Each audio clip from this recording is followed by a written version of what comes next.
একজন বিবাহিত ব্যক্তি যদি জিনা করে ফেলে, নাউজুবিল্লাহ, যে দেবর ভাবি শালিদুল্লাহ ভাই তোমরা শোনো, যদি বিবাহিত কোনো ব্যক্তি জিনা করে ফেলে, সে যদি খাস তওবা করে আল্লাহ পাকের কাছে, আল্লাহ পাক যদি তার সমস্ত গুনাহ মাফ করে দেন, তারপরেও যদি তার এই মামলাটা ইসলামিক কোর্টে চলে আসে, তাহলে তাকে রজম করতেই হবে, বেঁচে থাকার অধিকার নাই। আমি দলিল দিচ্ছি, শোনেন। নবী সাল্লাল্লাহু আলাইহি ওয়াসাল্লামের একজন সাহাবী, মহিলা সাহাবী, তিনি পাপ করে ফেলেছেন। কি করেছেন? জিনা করে ফেলেছেন। বিবাহিত ব্যক্তি ছিলেন। নবীর কাছে এসে বলছেন, ইয়া রাসূলুল্লাহ তাহিরনি, আমাকে পবিত্র করুন, আমি অন্যায় করেছি। নবী সাল্লাল্লাহু আলাইহি ওয়াসাল্লাম বলছেন, মুখ ফিরে নিচ্ছে, একবার ডান দিকে মুখ ফিরাচ্ছেন, একবার বাম দিকে মুখ ফিরাচ্ছেন। নবী শুনতে যাচ্ছেন না, কারণ এটা কোর্টে চলে আসলেই বিপদ। নবীজি বলছেন, বাসায় যাও, বাসায় যাও, তওবা করো, আল্লাহর কাছে তওবা করো, আল্লাহ মাফ করে দিবে। বাসায় চলে যাও, বাসায় চলে যাও, তওবা করো, আল্লাহ মাফ করে দিবে। সে মহিলা বলছে, না ইয়া রাসূলুল্লাহ, আমি অনেক বড় অন্যায় করেছি, আমাকে পবিত্র করুন। আপনি পবিত্র না করেন তাহলে পরকালে আল্লাহ আমাকে শাস্তি দিবেন, আমাকে পবিত্র করুন।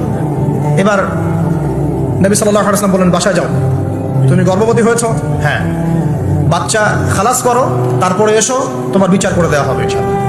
সেই মহিলা বাসায় ফিরে গেল, তওবা করতে থাকলো, তার গর্ভের সন্তান বড় হতে লাগলো। এক পর্যায়ে সন্তান জন্ম হলো। সন্তান জন্ম হওয়ার পর সে এসে বলছে, ইয়া রাসূলুল্লাহ, এই যে কোলের বাচ্চা, এই যে 3 দিন আগে 4 দিন আগে হয়েছে সন্তান, আমাকে এখন পবিত্র করে দিন, আমাকে শাস্তি দিয়ে পবিত্র করুন।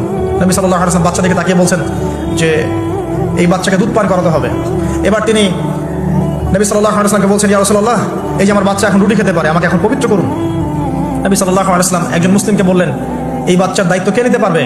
একজন মুসলিম সাহাবী বললেন যে আমি নিব ইয়া রাসূলুল্লাহ। তখন তার হাতে বাচ্চাকে সুপর্দ করা হলো। বাচ্চাকে সুপর্দ করার পর এই মহিলাকে নিয়ে যাওয়া হচ্ছে এবং সাহাবীকে বলা হলো, অন্যান্য সাহাবীদেরকে বলা হলো, তোমরা এই মহিলাকে নিয়ে যাও, নিয়ে গিয়ে রজম করো, অর্ধেক মাটিতে পুঁতে ফেলে পাথর নিক্ষেপ করে হত্যা করো।